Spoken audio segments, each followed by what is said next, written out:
فرمایا کسی کا جسم اور کسی کی کوئی مرضی نہیں، اللہ نے یہ جسم دیا، یہ تیرا جسم نہیں۔ باقی اس نعرے سے آپ نے کیا نکالنا ہے آپ دیکھ لیں۔ نعرہ یہ بھی لگ سکتا تھا عورتوں کا کہ میری زندگی میری مرضی، کہہ سکتی تھی نا یہ، اچھا پولائٹ انداز تو یہی ہے کہ میری زندگی میری مرضی، پر رسم جو لفظوں کا انتخاب ہے نا وہی بتا رہا ہے کہ ارادے نیک نہیں۔ میرا جسم میری مرضی، پٹھے ہی کام کرنے میرے نال سارے، ٹھیک ہے نا، ورنہ مہذب بات ہوتے تو کہہ دیتے میری زندگی میری مرضی، مائی لائف مائی ول ہے، یہ کہہ دیتے۔ اس نے جو کہا نا میرا جسم، لفظ جسم ڈالا، جسم سے پتہ چل جاتا ہے کہ یہ کیا ہے، اس سے پتہ چلتا ہے کہ یہ بدکار رہنا چاہتی ہے اور کچھ نہیں۔ باقی اس نعرے کا کیا پیچھے آپ نے کرنا سننا،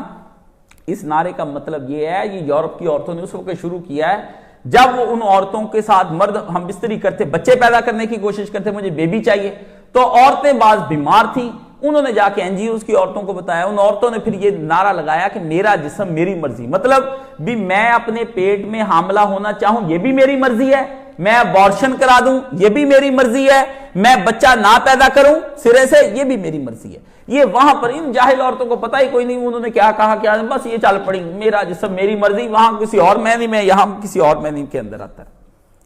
میرا جسم میری مرضی والے کہتے ہیں جب تک نکاح ہوتا رہے گا عورتوں پر ظلم ہوتا رہے گا، نکاح ختم کرنا ہے، نکاح نہیں ہونا چاہیے۔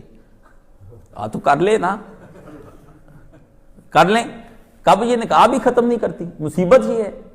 نکاح بھی ختم نہیں کرتی یہ عورتیں، بیوقوف عورتیں ہیں۔ نکاح کب یہ کہتی ایک نکاح میں نہیں رہنا، میری مرضی، 500 نکاح کرا میری مرضی، 700 نکاح کرا میری مرضی، وہ یہ چاہتی، وہ رنگ رنگ کا مرد جو ہے نا اس کو وہ جو ہے نا وہ اس کا ٹیسٹ لینا چاہتی ہے، ہاں جی زیادہ چاہے، وہ روز چاہتی کہ ایک صبح مرد الگ ہو ایک شام ہو۔ ایسی عورتوں کو نبی پاک نے زواقات کہا ہے، اور اس کے بارے میں بھی آپ سمجھ لیں نبی پاک صلی اللہ علیہ وسلم ہر فتنے کا حل سرکار بتا گئے دنیا کے اندر۔ کیا حضور نے کہا اگر کوئی عورت اور مرد دونوں کے بارے میں حضور علیہ السلام نے کہا، آپ دونوں کے ساتھ دونوں کے بارے میں، ایک ہوتا ہے لفظ زواکون، زواکین اور زواکات، دو لفظ حضور نے، زواکون زواکات کیا ہوتا ہے، ذائقے چکھنے والے۔ ایک بیوی لائے، اس کے ساتھ شادی کی، تھوڑی دیر رکھی، بدل دی، طلاق، دوسری طلاق، تیسری طلاق، کہہ رہا ہے میں نکاح نہیں کر رہا، میں حرام کر رہا ہوں۔ اسی طرح ایک عورت ایک کے پاس رہی، طلاق، دوسرے کے بعد طلاق، کھلا طلاق، کھلا طلاق۔ آپ نے فرمایا لعن اللہ علی زواقات و زواکون، اللہ لعنت کرے ان کے، اللہ اپنی رحمت سے دور کر دے ان مزے چکھنے والیوں کو اور مزے چکھنے والے مردوں کو۔